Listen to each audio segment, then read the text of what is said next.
Farrah Fawcett and Lee Majors weren't just another Hollywood couple. They were icons, royalty of the red carpet. But behind the glitz and glamour was a love story far more complicated and heartbreakingly human. For decades, Lee Majors said almost nothing about their painful split. But now, he's finally breaking his silence, revealing the truth about the woman he once loved and lost, and the emotional cost of fame. Before they were a power couple, Lee and Farrah were just two dreamers trying to find their place in Hollywood. Lee, born in Michigan in 1939 and orphaned before age 2, was raised in Kentucky by relatives. He grew up quiet, strong, and resilient, traits that would define him forever. Originally a talented athlete, a back injury ended his football dreams, pushing him toward acting. By the mid-1960s, he landed a breakthrough role on the Big Valley, quickly earning a reputation as the dependable, grounded star producers could count on. Farrah Fawcett, born in 1947 in Corpus Christi, Texas, was America's sweetheart even before she knew it. With her radiant beauty and sunny personality, she stood out in every room. A popular cheerleader and beauty queen, she was eventually discovered and convinced to move to Los Angeles. Once there, her glowing charm, natural warmth, and stunning looks quickly earned her modeling and commercial work, and a place on Hollywood's radar. Their worlds collided at a party in the late 60s, and sparks flew. Despite their different backgrounds, Lee and Farrah clicked immediately. As her star rose, Lee stood by her side, steady and loyal. In 1973, they married. To fans, they were the perfect couple. He was stoic and strong, she was vibrant and dazzling. But Hollywood fairy tales don't always have happy endings. Lee soon became a household name with the $6 Million Man. Meanwhile, Farrah's fame exploded with commercials and TV roles. Though they loved each other, their demanding careers kept pulling them in opposite directions. Time together became scarce.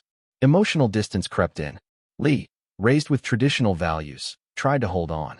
Farrah, eager to step out of his shadow, longed for independence and her own identity in the spotlight. In 1976, Farrah's role in Charlie's Angels changed everything. She wasn't just a star, she became a phenomenon. The success was immediate, and her fame became bigger than their marriage. Her red swimsuit poster became an iconic symbol of the decade, selling over 12 million copies. But while the world adored Farrah, her marriage to Lee was quietly unraveling. Lee tried to stay connected. He even asked her producers to adjust her schedule so they could have dinner a few times a week. But Farrah declined. She didn't want to appear dependent on her husband.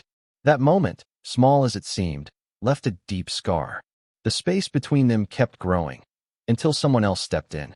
Ryan O'Neal was not only a fellow actor, but someone Lee knew personally.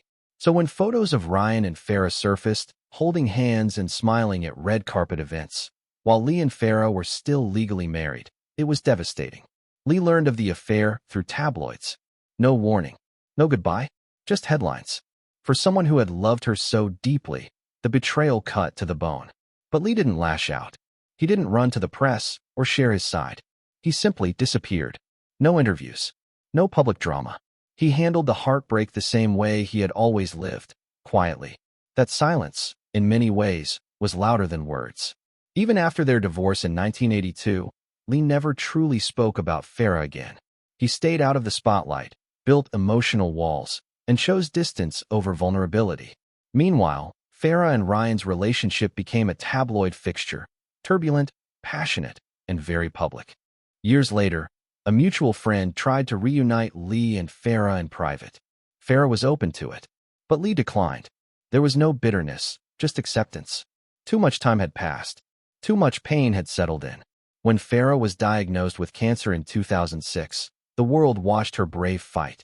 Lee remained silent. He never visited. He didn't speak publicly. But those close to him said he grieved quietly. And when she passed in 2009, he finally broke his silence, just barely. In a single sentence, he said, "She was an angel on earth, and now an angel forever."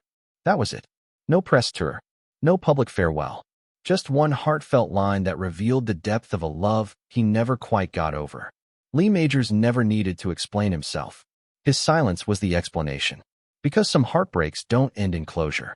Some love stories don't fade, they just get locked away. And sometimes, The deepest grief is the one you never speak about. Thanks for watching StarLoop News. If you found this story powerful, be sure to like, subscribe, and tap the bell icon so you never miss the real stories behind Hollywood's biggest names.